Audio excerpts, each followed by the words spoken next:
Welcome to the Envelopes Emmy Contender Series. I'm Yvonne Villarreal. Each episode will talk with actors behind some of your favorite TV performances this season. On today's episode, we're talking to SamHeughan, who plays Jamie Fraser in the TV series Outlander. Thanks for joining us. Thank you for having me. You're launching this season off for us. You're our first guest. No pressure. I'm the first guest. Oh, well, start at the bottom and work your way up. So. Well, thanks for joining us. No, thank you for having me. I want to start off by acknowledging that a lot of the fans and viewers were a little, I don't know if upset is the word, or shocked that you and Katrina are not doing this interview together. Can you just reassure them that nothing is wrong? It's just a scheduling thing. No, we've now got to season 4 we're shooting, and we don't speak to each other anymore. We have separate trailers, with separate sets, and they CGI us in together. That's fame for you. What set it off? She was just getting outrageous, stealing all my snacks and my blanket. We are together, and we do work together, and things are pretty good. She's just very busy. Very busy. As are you. As am I. Well, season 3 kicked off with Jamie and Claire 200 years apart. Yes. Jamie sent her on her way to the future with a baby in her belly, and he was sort of resolute in sort of dying by his men in the battlefield. Yeah. Talk about entering that sort of mindset of defeat and acceptance of that. Like, you were ready to just have it be done. He obviously sends Claire and his unborn child away to be safe, and he knows that history is told that this battle, the Scots are going to be wiped out. So he goes to die, and actually when I was approaching it with the director, it wasn't a great sadness, actually. It's like he's actually in control here, and he knows his wife and child will be safe, and so he goes to commit suicide, really, and there's a kind of a release in that. And then on the battlefield, he sees his arch enemy, Blackjack Randall, which is actually for him kind of full circle, and he gets the opportunity to sort of take him with him, that he believes he's going to die, and actually wakes up on the battlefield and has survived. And Jamie, from that point on, really struggles to find a purpose to live, and does not want to be Jamie Fraser anymore. And certainly, the loss of his wife and his child really affects him, and he goes through a real process to eventually find sort of acceptance and then something to live for again. What was it like shooting that battle? There was a moment where Tobias reaches out to you. Was that in the script, or was that not in the script? Yeah, that's a really special moment, and I think if you listen closely, I believe he says Claire. I think we wanted it to be this strange embrace, like, not that they love each other, but there's been this, the two characters kind of complement each other in some weird way. There's been this strange bond between them. Obviously from season 1 and what happened there. So, so they sort of die in this strange embrace, and it's full circle and a new chapter for Jamie as well. But it's big, we say goodbye to some characters that we love, or hate, Blackjack Randall, of course, but also the Scottish actors, a lot of the clansmen, and it's very sad, and as Jamie's lying, sort of dying, or barely living on the battlefield, and he has to say goodbye to all these different characters that we love, especially Rupert. There's a great sadness to that, and I think we all felt it. That battle is very big in our culture. We're very aware of what happened, and so it was a great honor to be able to sort of portray it on camera. What are the challenges of shooting something like that? I mean, there's hundreds of extras on set, and there's a lot of choreography, but also keeping in mind the story you're having to tell, just in like your facial expressions or how intensely you approach it. What is the challenge of that? It was a beautifully written script, actually, and had some really strange moments. But there's obviously the battle, which felt like being in an episode like Dunkirk or in Saving Private Ryan. I mean, they were throwing bombs at us, and things were exploding, and it's pretty terrifying. There's sort of hundreds of people running each other with sharp swords and stuff. Yeah. So, but we wanted it to be dirty and kind of chaotic. And but then after that, as Jamie I felt like he's going towards death. You know, he's coming out of his body, and he starts seeing things on the battlefield. He has these memories of Claire, and actually eventually sees her.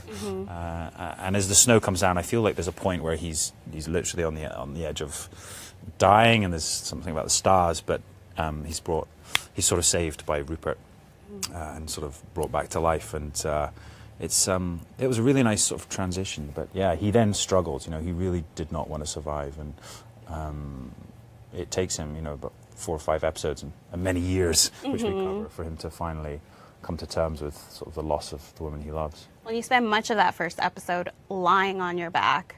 Is that a nice change of pace? Yeah. Before things get real crazy? It is. Actually, it's funny because, you know, when you really have to sort of become very still, and actually found my whole body like sort of slowing down, and my hands were getting cold, and, you know, you're there for hours. And but it's yeah, it was interesting because it's also, how do you, he's, you know, kind of mortally wounded. How do you also not let that take over, and you still have to be able to, he has to be aware of what's going on around him, and he has to feel the loss of Rupert and his other clansmen, and the loss of Claire, without being overcome with just pain and doing sort of injured acting. Right.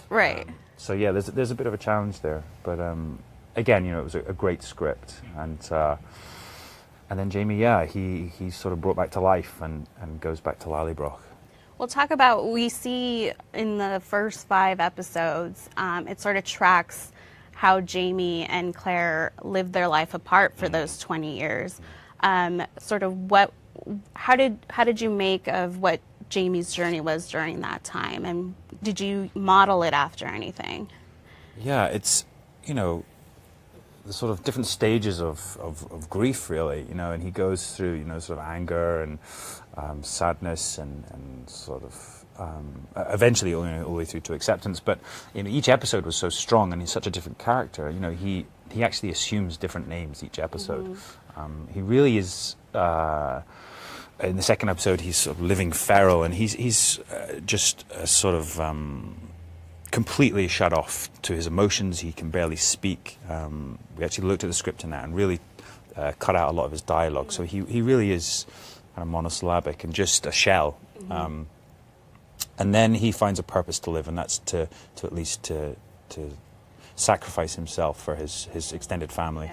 But he's still living in the memory of Claire and living in the shadows. And then when he's in prison, he's kind of happy to be there. You know, he sort of confines himself, almost sends himself off to prison to sort of live out his days in the memory of her, and even goes on this fool's errand, believing that she may still be alive.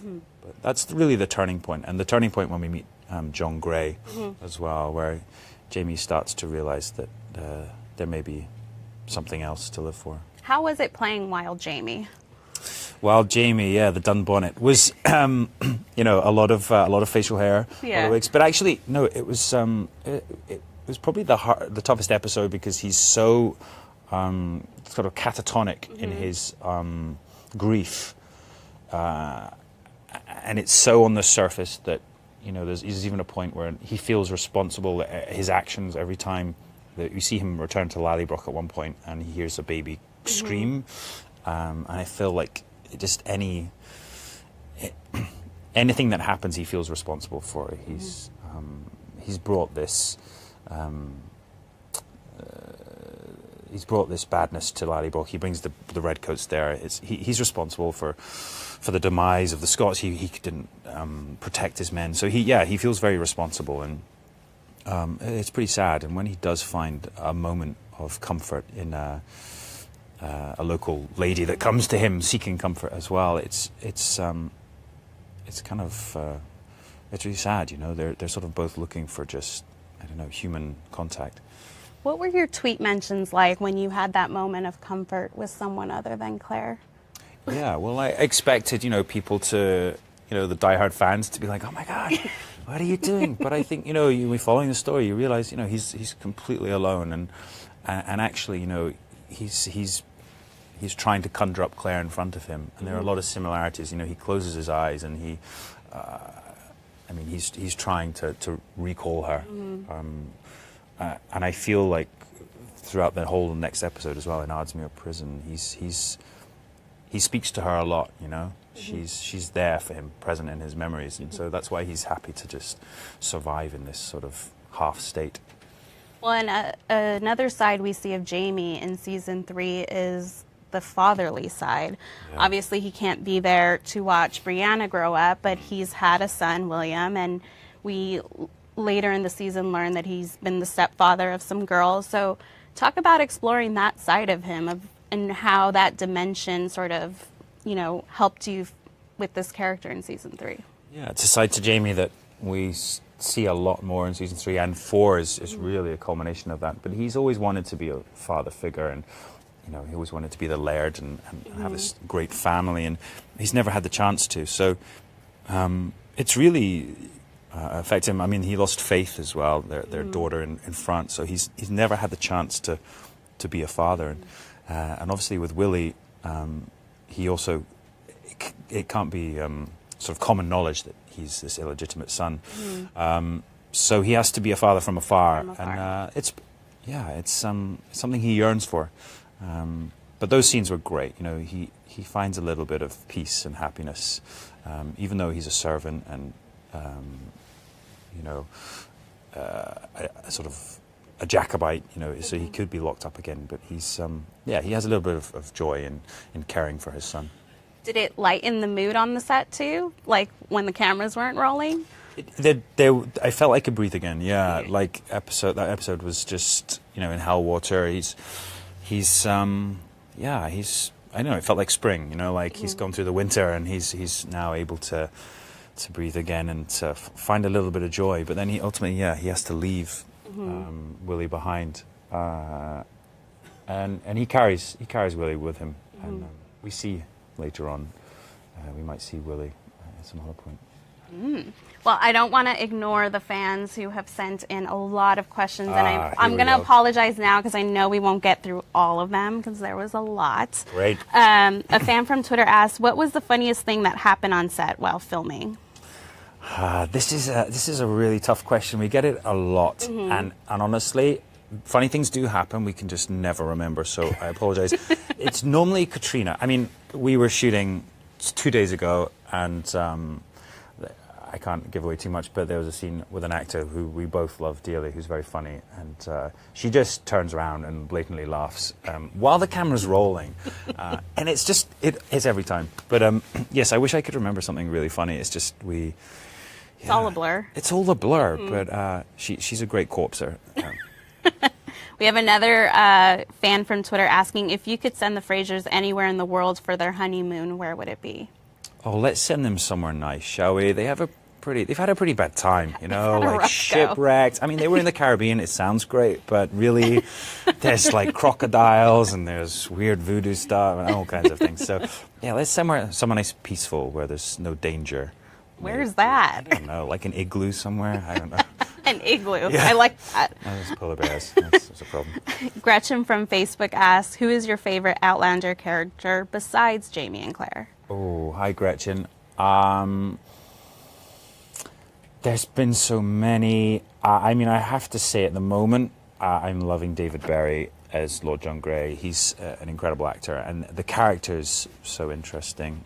Hopefully they're going to do the spin-off series, and then I can get another job on the side. But working with David's amazing, and that relationship between Jamie and Lord John Grey is really interesting, and there's a great friendship there, a great bond, but also, it's always moving, this relationship. Mary or Madi from Twitter asked, if you had a chance to play any villain, what characters would you like to play and why? Any villain? Any villain. Oh, I guess maybe like something, maybe some evil comic book would be quite good. Wow. Any in mind? Yeah. Any in mind? I don't know. Have they all been made now? I'm not sure. I feel like some comic book villain would be pretty awesome. Okay. Yeah. I think the villain's always the best parts to play, aren't they? Or something, something historical maybe, like Second World War. I've always wanted to do something in that period. How was it in season 3, 20 years past? Talk about the aging process. We've not been working for 20 years. No, not been working for 20 years on the show. But what was the process like to age you up? The little things that maybe we don't even notice. Yeah, I mean, there's actually a lot. Yeah, I mean, I'm in sort of the makeup chair for a good hour and a half. It's just very subtle, and we really have to. We had a lot of tests about it. You know, we've slowly aging him. We don't want to go too far, obviously, because if we do get further seasons, you know, we need to go further with that. But there's a lot of eye makeup, a lot of lines, which of course I don't have, and no, there's a lot of weathering. I get. It's called Sprackled, and my makeup artist, she's incredible, but she gets sprackle happy, I like to call it. She just covers me. And then there's some small prosthetic brow razors. There's a bit of graying in the hair as well. So yeah, there's quite a bit, but it is, as I say, very very subtle. But yeah, I think it's interesting, and who knows? Maybe we'll get to the point where I've got a big white beard. Did that affect how you played him at all? Like. I think, you know, we have to. Yeah, well, he has the little glasses too. He does have glasses. Eyesight is going a bit short-sighted anyway, and but yeah, I mean, I think his energy is more grounded, and I think, you know, he's less tempestuous. He's less, you know, in season 1 he would at the drop of a drop of a hat he would sort of fly off the handle, but he's definitely a bit more grown up now. Though, you know, he's still Jamie Fraser, so there's times when he's just right. Yeah. Well, this season, you know, fans were waiting for when the two are reunited. And they have, obviously, a moment of intimacy. And that first moment, it's quite a lead up, right? I mean, I don't know how many pages there were of text before you guys get to the nitty gritty of it all. But it's like... Oh, that's what you're talking about. I see. The undressing... It takes a while. There's a lot of layers to take off. Yes. What was it like filming that scene? It's in the brothel where Jamie is now living.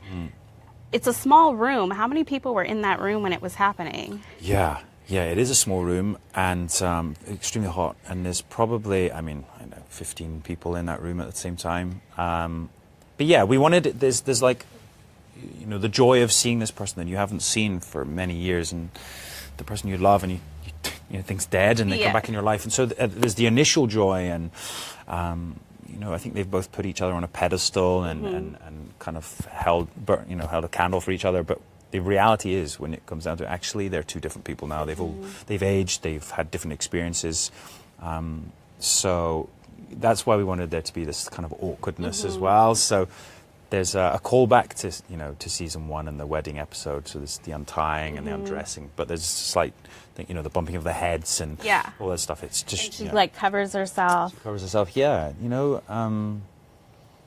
they're not infallible. They're two adults that have grown up without the other person, and actually there's a lot of stake here as well. How has playing this role or playing this romance affected your romantic life? Like, are you now held on this pedestal, or are girls If not, I hope so. I should be. Is it like, well, Jamie would never do that to Claire? Like, do you get any of that, or do you feel any of it internally? Wow. Yeah, I mean, I don't know. I mean, I certainly know that our fans are very invested, and you know, at times, you know, they have certainly. I'm like, he's not Jamie. What are you doing? I know you cut your hair, but. But I feel like you would have to tell your girlfriend not to watch this show. Yeah. Because you don't want her getting ideas of how you should be acting. It's more my mom I need to be worried about. Your mom? Yeah, she sets a very high standard. I don't want her to watch it, to be honest. She keeps asking me for the DVDs. I'm like, I don't think I have them. Oh. How long can you get away with that? I don't know. Yeah. Yeah, she's beginning to realize now, I think, that something's going on. So, yeah. Maybe I'll leave them and leave the country. Like, give her them and go somewhere. I'm curious, like, you mastered the art of the longing stare really well. Like, you've perfected it. I have the longing stare? Like, looking longingly at Claire. Claire, or anything I want to eat or something? What I was going to ask, what are you thinking about in those moments? Because it's so good. I'm just waiting for her to stop talking, to be honest. The longing... Well, no, I think that, yeah, there's, you know, that first time in Ep 1, the pilot, you know, where he sees her, and I think in the book, you know, it's obvious, you know, he he falls for her, and I think he still, you know, still she catches his breath a lot, and so I try to find those moments. And actually, in a weird way, you know, I think in her he sees his death, kind of. I don't know. There's something. Yeah, that actually is kind of scary in her, and so I try and find those points, if that makes any sense. I feel like you should teach our camera guys how to do it, because they both have women in their lives that I'm sure would want to see that look. Okay, gentlemen. So, how do you do it? Yeah, just when just think of, like, I don't know, think of what you're gonna have for dinner, and then some guacamole, and, some chips, and margarita. There it is. Thank you. Let's get more questions. Lucy from Twitter asks, are you more of a night owl or an early bird? I'm probably more of an early bird. I mean, I certainly like to get up early if I can. I mean, we're always moving around, and certainly since I've got here, it's been, I think, a bit of both. But yeah, I probably prefer the morning. Liz from Facebook asks, in which ways are you like Jamie? In which ways am I like Jamie? Probably stubborn, pretty stubborn, and Scottish, and yeah, I mean, yeah, he's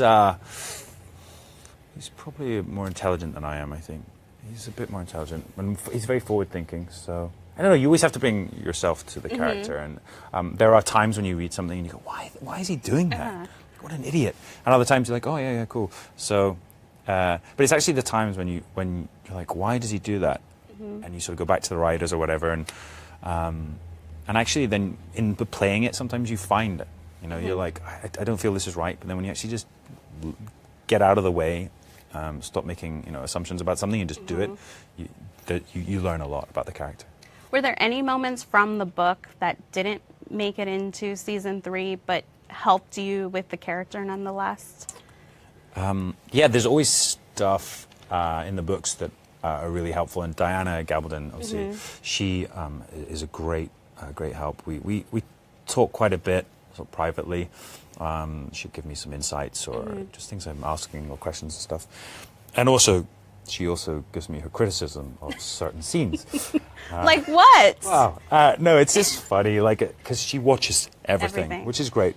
But sometimes, you forget the camera's rolling before and after takes, and maybe we're messing around or whatever, and then she'll comment on something, and she's heard, and you're like, oh God, she heard. She knows everything. She's omnipotent. But she's wonderful. Yeah. I read somewhere that she's written a scene about Jamie traveling in time that only you've seen. Is this true? I mean, I couldn't possibly say if he was traveling time, but what I would say is that she's the Highlander in episode 1 that Frank sees. Well, Meryl said it yesterday, but yes, that's Jamie. Okay. But Diana has shown myself, and I think Meryl and maybe a couple other people's the last chapter or so of the last book. Okay. Or maybe not. How about in the 3rd season, we obviously see that Jamie has spent some of his time becoming a printer. And you actually had to learn that process, right? Yeah. What was that like? Well, it was great because obviously, we spent 5 episodes with him or so, and then we sort of lose him while we go to Claire's story. And then when we come back, he's established himself. He's sort of rebuilt his life. He's now living under another name, Alexander Malcolm, and he's a printer. And he's also on the side, doing a bit of smuggling. He's really got things going on. He's got fingers in pies, so to speak. But yeah, so it was wonderful to sort of create this life. And we had this amazing set by Gary Steele, and to walk onto that, he gives you so much. There's so much detail. But it was wonderful to sort of work out what Jamie's daily routine is, when he goes to work and he goes into the shop and gets the presses ready. And yeah, I had some training in how to use the press, and actually felt very confident. So they just shot me printing some stuff one day, and that's all the title cards for that episode.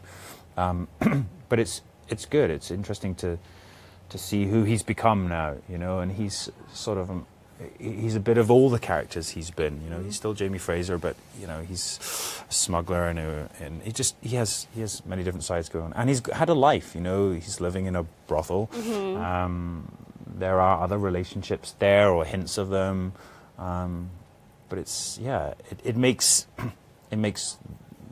the moment when Claire does come back into his life even bigger. That she really, yet again, you know, throws his life upside down. When we end the season with them sort of washing onto the shores of the colonies, what can you tell us about what we can expect in season 4 in terms of seeing them as sort of immigrants or pioneers? Yeah. So the end of season 3, obviously, you know, they're washed up in Georgia, and washed up is an unfortunate term.